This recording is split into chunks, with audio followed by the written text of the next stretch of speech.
All right, let's get into that because it is on the rundown.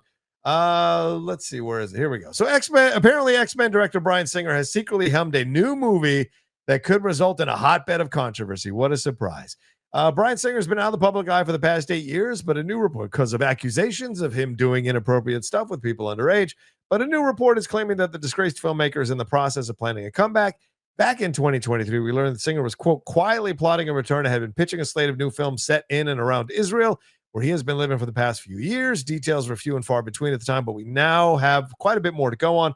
According to the Variety, the singer has quietly directed a film starring Academy Award winner John Voight that is described as a, quote, period drama revolving around the relationship between a father and son in Greece in 2023. Israel filmmaker Yariv Horovitz is believed to be involved in the project. Here's an excerpt of the report. Quote, a source that has seen the film describes it as a really well-made film with award season potential, but predicts that it's going to be a huge hotbed of controversy due to the subject matter. The source describes the story as set in the Middle East in the late 70s or early 80s at a time when Israel occupied Lebanon. It makes Israel look really bad and could be polarizing. The source adds, another source familiar with the project says the story follows an architect looking for redemption. Singer is also said to be working on a self-financed documentary about himself and his quote-unquote struggles and the allegations of sexual misdeeds and all of that. So this is, Steph, if you want to opine on this, feel free. If you don't want to opine on this, we can move on. But it was on the rundown. What are your thoughts on this? I'm confused about Singer is the one who worked on X. Is that the one who worked on X-Men? Yeah, X-Men. Okay. Didn't he have like a newer round of tweets like a few days ago about all of them? I obviously have very strong opinions about this. So I don't know. It seems like the POV. I don't know what the POV is going to be. I was confused. I was getting flip-flopped because at one case I was like, oh, it's going to be like politically charged in the opposite direction. And then one, it was like, no, it's bad, but he's living there. I'm confused. So I don't know. Like, it seems like, the idea that artists can't tell stories for fear of like backlash to me, I just think is ridiculous. And the idea that we can't tell certain stories for fear of offense, like if it's based in actual truth, I don't believe in that. So if it's based in historical truth, I don't really care if it makes people look bad. Every nation or body of people has committed most have committed some sort of atrocity. So I don't really shy away from that stuff or get sensitive and soft in that area. But it is like, you have to ask the question, is it going to be propaganda-y or is it actually based in good truth that shares a story that's powerful? And then in that case, then it's like, you should have free reins to tell whatever story you want.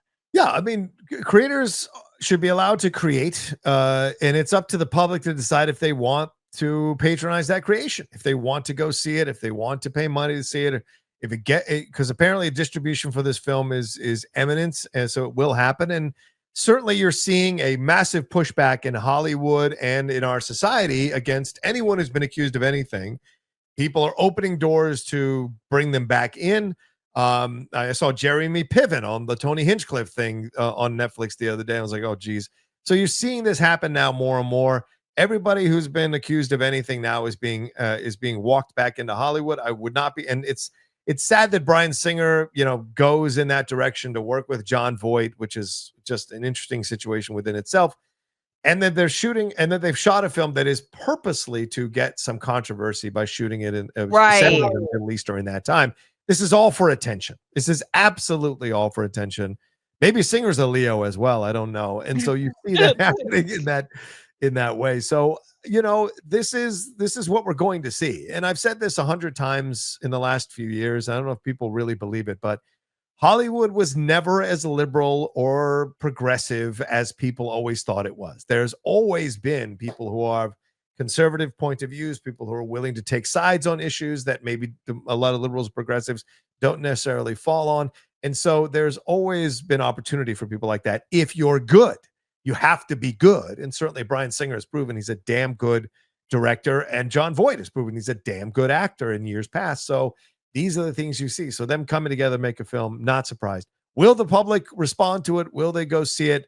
I don't know. We're going to find out when it finally gets distribution, or if it just goes to streaming, which is what I anticipate is going to happen after it runs for maybe a week or two in the theater. So, but yeah, it's a Yeah, weird if it's like a combo. good story that really tells history in a way that's accurate, Hmm. and if they do have actual passion and it's not just for um just getting attention, then I think Yeah, it's important. I yeah, do, because yeah, a lot of like the mega governments we see today that have all the money yeah, are they don't deserve to be on a pedestal where they can't be criticized. yep, That's not free speech, and that's not how we progress as a world. So, yep, but yep, if it is like an attention seeking thing, then that's